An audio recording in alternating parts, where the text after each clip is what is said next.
Welcome to the lecture guys. इस lecture में हम बोरॉन फैमिली के बारे में डिस्कस करेंगे। पूरा लेक्चर हिंदी में होगा जैसा कि मेरे सब्सक्राइबर ने मुझसे डिमांड करी थी।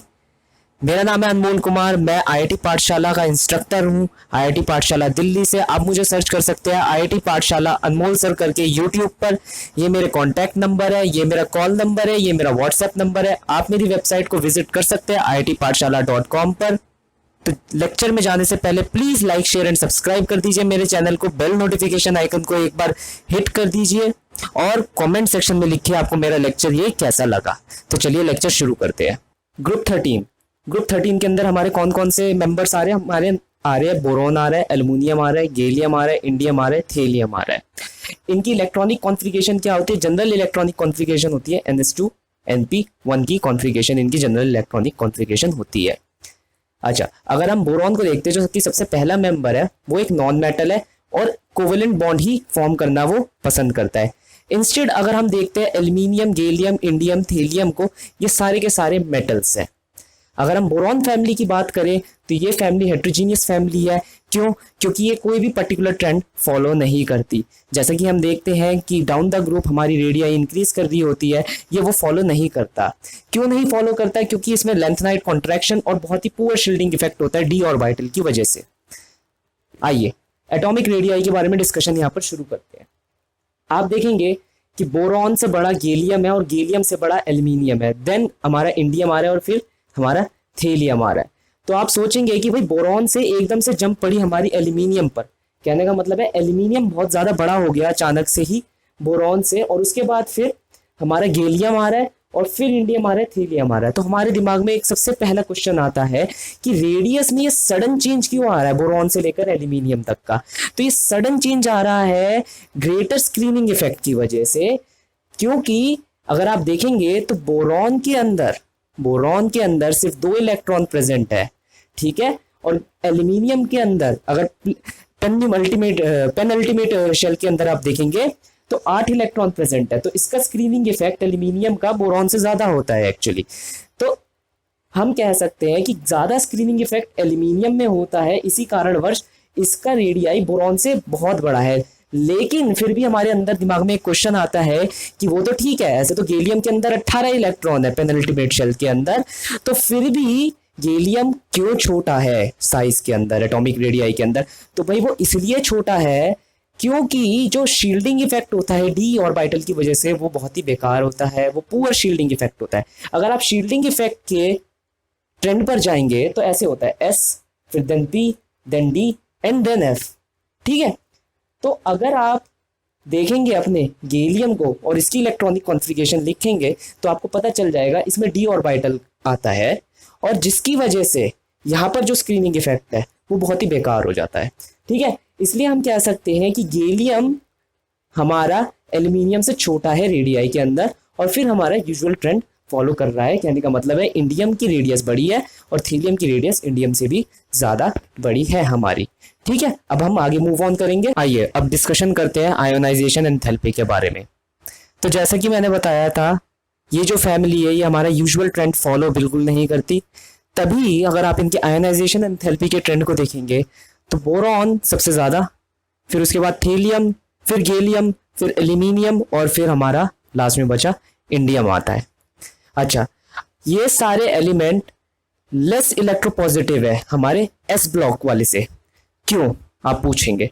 तो इसका आंसर है ये कि सबसे पहले छोटा साइज, दूसरी बात बहुत ही ज्यादा हाइयर आयनाइजेशन एंथैल्पी, ठीक है। आइए तीसरे पॉइंट पर आते हैं जिसमें मैंने आयनाइजेशन एंथैल्पी 2 और आयनाइजेशन एंथैल्पी 3 निकाली है। अगर मैं आयनाइजेशन एंथैल्पी 2 निकालता हूं तो उसके अंदर बोरॉन सबसे ज्यादा, फिर हमारा एल्युमिनियम आता है। एल्युमिनियम हमारे गैलियम से थोड़ा कम है, फिर अगर हम गैलियम को देखें वो इंडियम से थोड़ा ज्यादा है, और थेलियम कम है इंडियम से। और ये दूसरे वाले का ट्रेंड है, बिल्कुल सेम वैसे ही फॉलो कर रहा है। अब क्वेश्चन मन में आएगा कि क्यों बोरॉन 3+ एग्जिस्ट ही नहीं करता? क्यों बोरॉन 3+ एग्जिस्ट नहीं करता नेचर में? तो सबसे पहली बात है, अगर आप तीनों की आयोनाइजेशन एंथैल्पी बोरॉन की प्लस करेंगे I1 + I2 + I3 तो आप पाएंगे ये बहुत ज्यादा हाई है। ये इतनी ज्यादा हाई है कि B3+ एग्जिस्ट कर ही नहीं सकता। आइए ऑक्सीडेशन स्टेट के बारे में हम डिस्कस कर लेते हैं। तो ये जो है हमारी फैमिली, ये +3 से -5 तक का ऑक्सीडेशन स्टेट दिखाती है।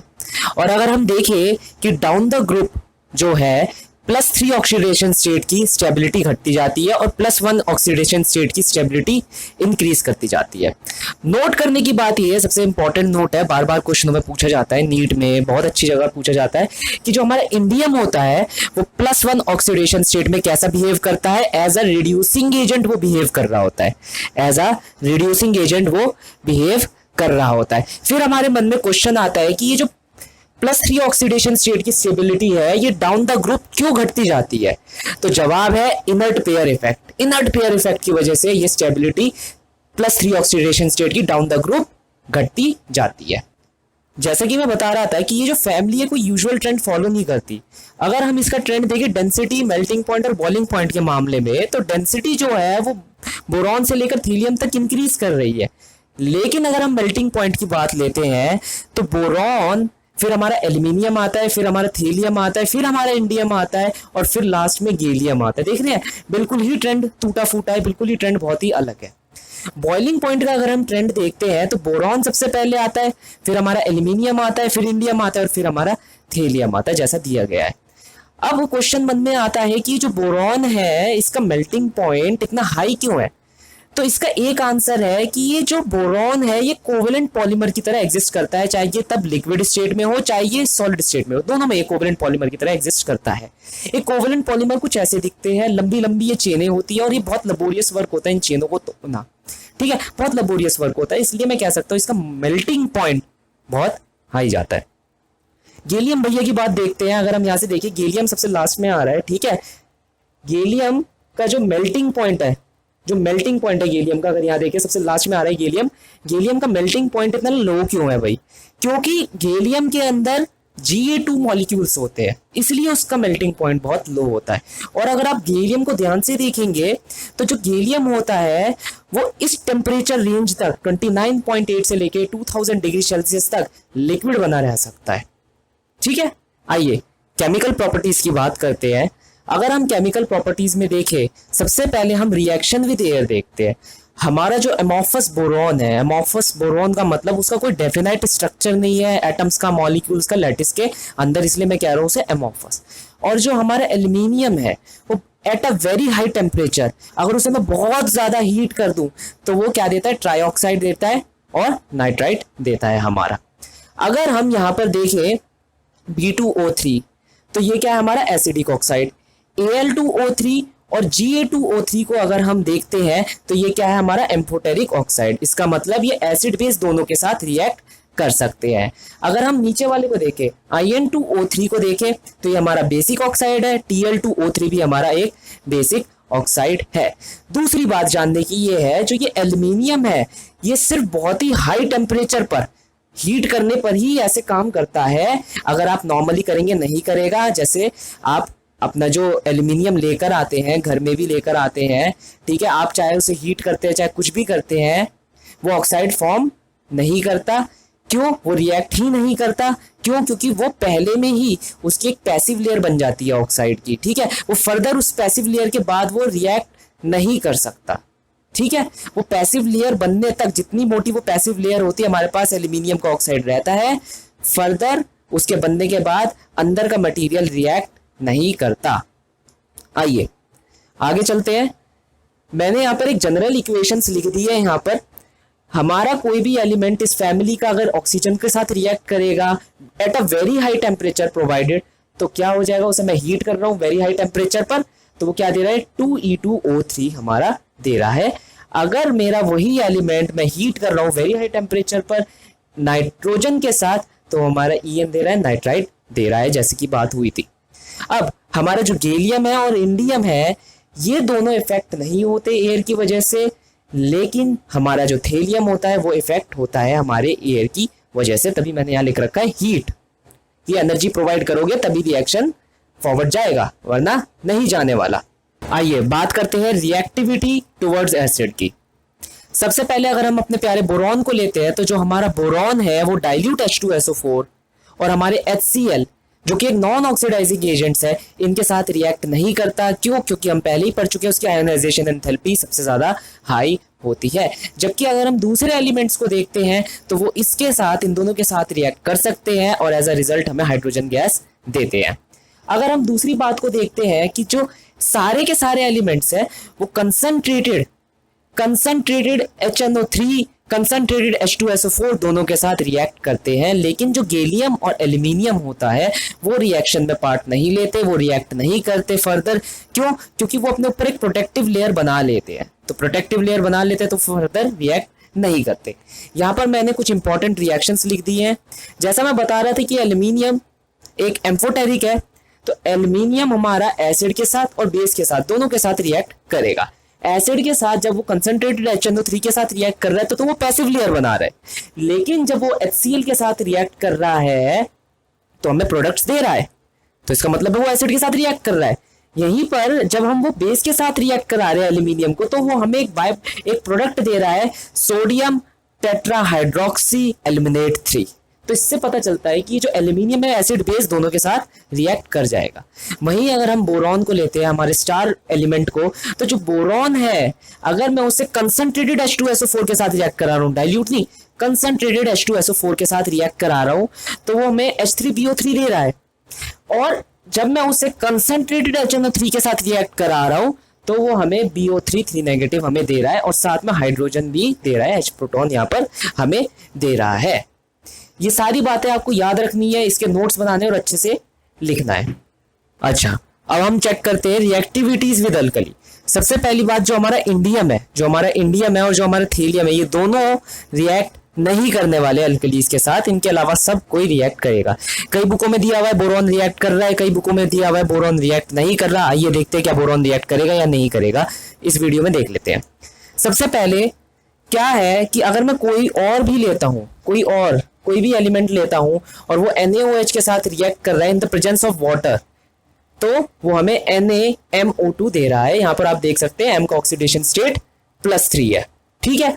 और हम जानते हैं कि सिर्फ +3 की जो स्टेबिलिटी है डाउन द ग्रुप जाती जाती डिक्रीज करती रहती है, इसलिए ये दोनों भैया लोग तो बाहर हो गए। एल्यूमिनियम को देखा जाए वो एक्सटेंसिवली इसके साथ रिएक्ट कर जाता है और हमें सोडियम टेट्राहाइड्रोक्सी एल्यूमिनेट 3 दे देता है। अब आती है हमारी बात बोरॉन की, कि बोरॉन करता है या रिएक्ट नहीं करता। बोरॉन रिएक्ट करता है NaOH के साथ, कब? जब NaOH फ्यूज्ड स्टेट में होता है या ऑक्सीजन की प्रेजेंस में रिएक्ट करता है। अब अगर आप वाटर की प्रेजेंस में रिएक्ट करा रहे हैं बोरॉन को, तो आपको लिबरेटेड H2 गैस मिलेगी और एक प्रोडक्ट मिलेगा सोडियम मेटाबोरेट, आपको यहाँ पर मिल जाएगा। अगर आप इसका भी चेक करेंगे तो यहाँ बोरॉन +3 ऑक्सीडेशन स्टेट में मिलेगा, मतलब ये अपने स्टेबल स्टेट में है यहाँ पर, ठीक है। आइए बात करते हैं रिएक्टिविटीज टुवर्ड हैलोजन के बारे में। तो क्या है, हमारा कोई भी एलिमेंट है, मान लीजिए इस फैमिली से, उसे हमने X2 यानी हैलोजन के साथ रिएक्ट करा तो हमें ट्राई हैलाइड मिलेगा ही मिलेगा। अब क्वेश्चन आता है TLI3 is not form directly, why? Because of inert pair effect, it is not form directly. अच्छा, अब इस सेक्शन के अंदर जो सबसे ज्यादा क्वेश्चन पूछे जाते हैं वो है BX3 की प्रॉपर्टीज के बारे में। आइए सारी BX3 की प्रॉपर्टीज को एक बार डिस्कस कर लेते हैं। सबसे पहले तो ये कोवेलेंट होती है। क्यों कोवेलेंट होते हैं? क्योंकि स्मॉल साइज होता है, और दूसरी बात हाई चार्ज डेंसिटी होती है B3+ आयन पर। दूसरी चीज बॉइलिंग पॉइंट जो होता है वो बहुत ही लो होता है, और बॉइलिंग पॉइंट इंक्रीज करता है जैसे जैसे एटॉमिक साइज हैलाइड का इंक्रीज करता रहेगा। फिर ये एक लुईस एसिड की तरह एक्ट करते हैं। क्यों? क्योंकि ये इलेक्ट्रॉन डेफिशिएंट होते हैं। तीसरी बात, लुईस एसिड का कैरेक्टर ऐसे होता है, पहले Bi3 आता है, फिर BBr3 आता है, फिर BCl3 आता है और फिर BF3 आता है। ये कैसे बताया जा सकता है? ये बैक बॉन्डिंग के कंसेप्ट से बताया जा सकता है। जो एसिडिक स्ट्रेंथ का ऑर्डर होता है वो इनवर्सली प्रोपोर्शनल होता है हमारे बैक बॉन्डिंग से। ये हमारे बैक बॉन्डिंग का जो है ट्रेंड है, सबसे ज्यादा होता है BF3, फिर BCl3, फिर BBr3 और BI3। क्यों BF3 सबसे ज्यादा बैक बॉन्डिंग दिखाता है? क्योंकि पी पाई बैक बॉन्डिंग सबसे ज्यादा स्ट्रॉन्ग होती है हमारे BF3 में। तो क्या हुआ, वो सबसे लोएस्ट, सबसे गिरा हुआ एसिड हुआ, वो सबसे ज्यादा वीकेस्ट हुआ, ठीक है। इसलिए ही सबसे ज्यादा वीकेस्ट में BF3 आ रहा है और सबसे ज्यादा हाईएस्ट में BI3 आ रहा है, ठीक है। ये इंपॉर्टेंट टॉपिक है, तो अपने पेन और पेपर निकाल लीजिए और ये सारा लिखना शुरू कर दीजिए। यह है एनोमलस बिहेवियर ऑफ बोरॉन। क्या है? सबसे पहले बोरॉन एक नॉन मेटल है, ठीक है, पहले ही बता दिया था। फिर ये हमेशा कोवेलेंट कंपाउंड फॉर्म करता है। इसकी जो रिलेशनशिप होती है सिलिकॉन के साथ वो क्या होती है, डायगोनल रिलेशनशिप होती है। ये कभी भी हाइड्रोजन नहीं हटाता एसिड्स में से, ठीक है। B2O3 हमेशा एसिडिक होता है। जो इसके हाइड्रोक्साइड होते हैं बोरॉन के वो भी एसिडिक होते हैं। मैक्सिमम कोवेलेंसी ये 4 की शो करता है। क्वेश्चन आता है कि BF63 नेगेटिव, बार बार ये क्वेश्चन आता है, ये पॉसिबल क्यों नहीं है? क्योंकि भैया वेकेंट डी ऑर्बिटल नहीं है, तो ये पॉसिबल कभी नहीं होता। आइए दूसरी चीजें डिस्कस करते हैं। बोरॉन एक स्टेबल कोवेलेंट हाइड्राइड जिसे हम बोरेन्स कहते हैं फॉर्म करता है। सारे के सारे बोरॉन ट्राइहैलाइड सिर्फ BF3 को छोड़कर हाइड्रोलाइज हो जाते हैं किसमें, बोरिक एसिड में। यहां पर मैंने आपको रिएक्शन दे रखा है, याद करना पड़ेगा। जो टेट्राहेड्रल और ऑक्टाहेड्रल स्पीशीज है वो सारे के सारे एलिमेंट्स दिखाते हैं एक्वस मीडियम के अंदर, लेकिन जो अपन लोग का बोरॉन है वो सिर्फ और सिर्फ टेट्राहेड्रल दिखाता है। ये 10 बातें सबसे इंपॉर्टेंट है, इन्हें लिख लीजिए। इनमें से कोई ना कोई बात ज्यादातर पूछी जाती है और डायरेक्ट पूछी जाती है और पता भी होना चाहिए हमें। आइए बोरॉन के कंपाउंड्स के बारे में डिस्कस कर लेते हैं। तो सबसे पहला है बोरैक्स, ये उसका स्ट्रक्चर है, याद रखने वाली बात है। याद रख पाए तो अच्छी बात है, नहीं तो कोई बात नहीं। क्या क्वेश्चन पूछे जा सकते हैं इसके अंदर? पूछा जा सकता है कि बताओ कितने ऐसे बोरॉन है इसके अंदर जो sp2 हाइब्रिडाइज्ड है, कितने ऐसे बोरॉन है जो sp3 हाइब्रिडाइज्ड है। तो 2 ऐसे बोरॉन है जो sp2 हाइब्रिडाइज्ड है। कौन कौन से यहाँ मैंने नंबर कर दिए, देखिए 1 2 3 4 करके मैंने बोरॉन के नंबर कर दिए हैं। तो 1 और 3 जो बोरॉन है, नंबर 1 वाला और नंबर 3 वाला बोरॉन, ये दोनों बोरॉन sp2 हाइब्रिडाइज्ड है। और 2 और 4 पर जो है वो sp3 हाइब्रिडाइज्ड है। फिर पूछा जा सकता है इसका एन फैक्टर क्या है, एन फैक्टर इसका 2 है। फिर पूछा जा सकता है बताओ यहाँ पर कितने नंबर ऑफ ब्रिजिंग ऑक्सीजन है इन बिटवीन बोरॉन। तो देखो यहाँ पर 1 2 3 4 5, यही तो ऑक्सीजन है। 5 ऑक्सीजन ऐसे हैं जो ब्रिज कर रहे हैं बोरॉन बोरॉन को। पूछा जा सकता है BOB बॉन्ड कितने हैं यहाँ पर, तो सिर्फ 5 बॉन्ड ही ऐसे हैं, 1 2 3 4 5, 5 BOB बॉन्ड है। कितने BO बॉन्ड्स हैं यहाँ पर? 14 BO बॉन्ड्स है, अपने आप गिन लेना, 14 BO बॉन्ड्स यहाँ पर है। दूसरी चीज इसमें जो पूछी जाती है वो होती है इसकी प्रॉपर्टी। सबसे पहली प्रॉपर्टी है कि स्पेरिंगली सॉल्युबल होता है कोल्ड वाटर के अंदर। दूसरी जो इसका एक्वस सॉल्यूशन होता है वो अल्कली होता है नेचर के अंदर। तीसरी चीज ये 3 क्रिस्टलाइन फॉर्म में एग्जिबिट करता है। सबसे पहली प्रिज्मेटिक, दूसरी ऑक्टाहीड्रल और तीसरी एनहाइड्रस सोडियम टेट्राबोरेट में। ठीक है, आप यहाँ पर देख सकते हो, ये मैंने फॉर्मूले यहाँ पर लिख दिए हैं, इन्हें याद कर लीजिएगा। आइए बात करते हैं बोरैक्स बीट टेस्ट के बारे में। इस टेस्ट को करते ही क्यों है? हम इस टेस्ट को करते हैं ताकि हम अपने रेडिकल्स को आइडेंटिफाई कर पाएं। होता क्या है, जब हम बोरैक्स को हीट कर देते हैं तो वो एक वाइट ओपेक मास्क बना देते हैं जिसे हम एनहाइड्रस सोडियम टेट्राबोरेट कहते हैं। अब क्या है, ये जो B2O3 है जो आपकी ग्लासी बीड्स है, जब आप इसे कंबाइन करते हैं किसी भी मेटल ऑक्साइड के साथ तो वो आपको कलर बीड दे देती है। तो इससे आपको पता चल जाता है कि कौन सा आपका रेडिकल है। अब क्या है, जैसे मेरे पास ये बोरैक्स है, ठीक है, मैंने यहाँ पर एनहाइड्रस बोरैक्स बना लिया यहाँ पर, ठीक है, उसे मैंने हीट कर दिया। फिर ये जो एनहाइड्रस बोरैक्स है एक्चुअल में ये है वो वाइट ओपेक मास, ठीक है। अब मैंने इसे हीट कर दिया तो मुझे क्या मिल गए, ग्लासी बीड मिल गए। इन ग्लासी बीड्स को जब मैंने अपने मेटल ऑक्साइड के साथ रिएक्ट कर दिया, यहाँ पर क्या है, कोबाल्ट ऑक्साइड आपका, ठीक है, कोबाल्ट का ऑक्साइड है। जब मैंने उस ग्लासी बीड को उसके साथ डाल दिया तो मुझे क्या मिल जाएगा, मेटल मेटाबोरेट मिल जाएगा। यहाँ कोबाल्ट है तो कोबाल्ट मेटाबोरेट मिल जाएगा और उसका कलर क्या आएगा, ब्लू बीड कलर आएगा, ब्लू कलर आएगा, उसका बीड्स का ब्लू कलर आएगा। या मैंने सारे बेसिक रेडिकल्स यहाँ पर मैंने लिख दिए हैं, उनके मेटल मेटाबोरेट यहाँ पर लिख दिया और उनके कॉरेस्पॉन्डिंग कलर लिख दिए हैं। ये आपको हेल्प करेंगे आपके एग्जामिनेशन के अंदर, ठीक है, आपको ये याद करना है। आइए डिस्कशन कर लेते हैं ऑर्थोबोरिक एसिड के बारे में। ऑर्थोबोरिक एसिड एक soft white needle like crystalline structure होता है, ठीक है, और इसकी सोपी टच होती है, साबुन जैसा महसूस होता है। क्या है, ये उसका स्ट्रक्चर है जिसमें ज्यादातर क्या पूछा जाता है, इसकी हाइब्रिडाइजेशन पूछी जाती है। इसकी हाइब्रिडाइजेशन क्या है, sp2 हाइब्रिडाइज है क्योंकि 3 कोवेलेंट बॉन्ड है यहाँ पर, ठीक है, सेल्फ अंडरस्टूड। इसमें एन फैक्टर पूछा जाता है तो इसका एन फैक्टर क्या है, 1 है। अब ये पूछा जाता है कि ये मोनोबेसिक लुईस एसिड क्यों है। तो बोरिक एसिड जो है वो प्रोटॉन डोनर की तरह एक्ट नहीं करता, वो एक्ट करता है, वो क्या करता है, जो इसका लोन पेयर है वाटर का वो एक्सेप्ट कर लेता है, ठीक है, इसलिए हम इसे मोनोबेसिक लुईस एसिड हम इसे कहते हैं, ठीक है। तो ये मेटाबोरेट आयन यहाँ पर हमारा बना लेता है। अब क्या है, इसमें पूछा जाता है कि भाई इस आयन के अंदर इस बोरॉन की क्या हाइब्रिडाइजेशन है, तो इसकी हाइब्रिडाइजेशन कितनी है, sp3 हाइब्रिडाइज चाहिए। कितना है, sp3 हाइब्रिडाइज, क्योंकि 4 OH बॉन्ड्स है इसके साथ, सिंगल सिंगल कोवेलेंट बॉन्ड है, ठीक है।